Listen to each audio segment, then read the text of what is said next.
Sekarang kita akan kembali melanjutkan panduan editing video dengan menggunakan CapCut Pro seperti yang sudah saya jelaskan di dalam bagian pengantar, di mana kita akan mengeksplor CapCut Pro. Meskipun demikian, Anda tetap bisa menggunakan CapCut versi free Anda untuk melakukan pengeditan dasar seperti memotong, menyambung video, memasang musik, memasang efek transisi, membuat judul, dan lain sebagainya. Anda tetap bisa menggunakan CapCut versi free Anda, namun nanti kita akan lebih banyak bermain-main dengan fitur Pro, mengeksplorasi fitur Pro yang ada di CapCut ini. Oke, pertama-tama pelajaran kita akan bahas tentang bagaimana cara untuk membuat project editing baru. Silakan jalankan CapCut. Setiap kali Anda menjalankan CapCut akan ada informasi seperti ini, dan Anda bisa lakukan penyetingan di sini. Di sini ada setting, ya. Nah, di sini Anda bisa save to-nya kemana, download to-nya kemana, screen recordingnya maunya kemana. Kemudian di sini ada cache. Cache itu supaya dia cepat, Anda bisa gunakan batas untuk berapa besar cacenya. Anda bisa hapus cacenya. Saya sudah punya cache size 2,3 GB. Nanti kalau misalkan sudah sampai 10 gigaan saya akan hapus. Dan kemudian di sini ada bagian edit untuk ngatur-ngatur berapa kapasitas framenya dan lain sebagainya. Tapi di sini ada performernya, performance. Anda bisa gunakan speed hardware encoding, ini tergantung dari spesifikasi di komputer Anda. Kemudian di sini ada bahasa, Anda bisa gunakan bahasa Indonesia kalau mau. Saya pakai bahasa Inggris aja, lebih gampang dan lebih umum, banyak orang pakai. Dan kemudian auto sync ini adalah untuk CapCut Pro, ya. Saya matikan, jadi saya tidak mengkoneksikan ke cloud, ya. Dengan alasan agar lebih cepat prosesnya, karena kalau dia ke cloud dia harus upload lagi dan butuh waktu kalau project editingnya gede. Oke, kemudian tinggal di save. Kalau Anda mau save, saya udah gunakan versi default aja, saya nggak rubah. Dan kemudian selanjutnya kita masuk ke create project, dimana di sini Anda akan mulai membuat project baru dengan menggunakan CapCut.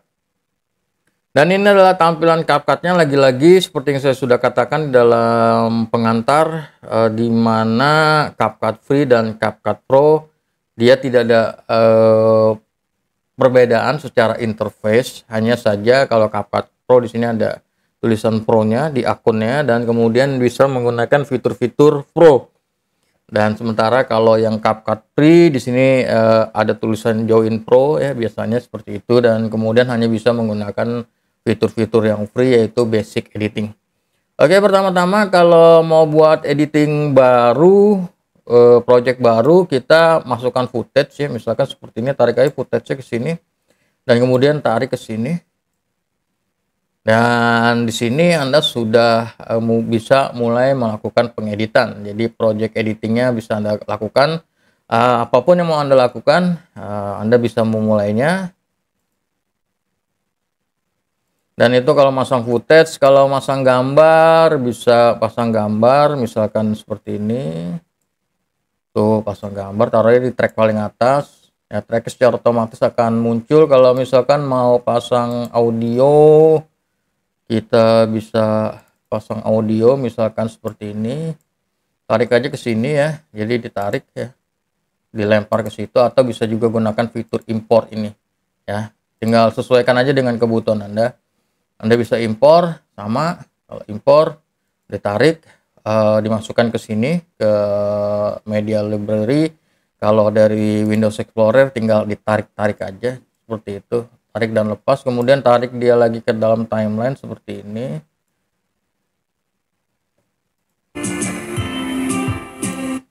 Dan kira-kira kurang lebih seperti itu. Dan sini kalau fitur-fitur Pro ini hanya bisa digunakan oleh akun Pro, ya. Jadi kita bisa reduce noise, kita bisa buat untuk mengisolasi suara di sini nih, pakai yang versi Pro dan sebagainya.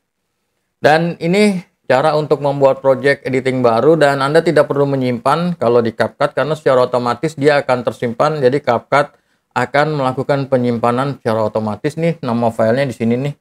Dan kita bisa masuk ke sini menu, kita bisa masuk ke back to homepage, dan Ini kita tutup dulu, dan di sini adalah project kita nih. Ini project yang sudah pernah kita buat. Ini kita bisa dekatkan mouse ke project ini dan ada titik 3 di sini. Titik 3 kita klik dan kemudian kita bisa klik rename. Artinya kita namakan project. Oke, saya kasih nama project 1. Kira-kira kurang lebih seperti itu, dan kalau kita buka di sini dia secara otomatis akan menampilkan project yang kita simpan. Jadi ini namanya project 1 atau apapun yang Anda masukkan di situ. Jadi untuk memanage project Anda bisa lakukan di depan sini. Anda bisa juga menghapus, klik aja yang titik 3 ini, klik, kemudian klik delete. Klik OK, ya hilang. Dan kira-kira kurang lebih seperti itu untuk kebutuhan manajemen project. Dan enaknya di CapCut, dia tuh project yang udah dihapus nggak langsung hilang. Jadi nggak langsung hilang, dia ada di trash. Nah, di sini kan kelihatan tuh, ini project-project yang udah pernah dihapus. Tujuannya adalah apa? Kalau Anda salah ngapus, tiba-tiba Anda salah hapus, wah itu bukan project yang mau dihapus, tapi udah kehapus. Tenang, masuk aja ke trash sini, ke bagian trash sini, dan kemudian kita klik projectnya, dan kemudian kita klik restore di sini nih, yang ini nih ya. Kalau ini hapus permanen, kalau yang ini restore, kita kembalikan, klik, dia hilang dari sini, dari trash, tapi dia masuk ke dalam project. Demikian, silakan Anda manfaatkan fitur CapCut ini untuk manajemen project. Nanti kita lanjut lagi ke dalam pelajaran cara mengedit video dengan menggunakan CapCut Pro.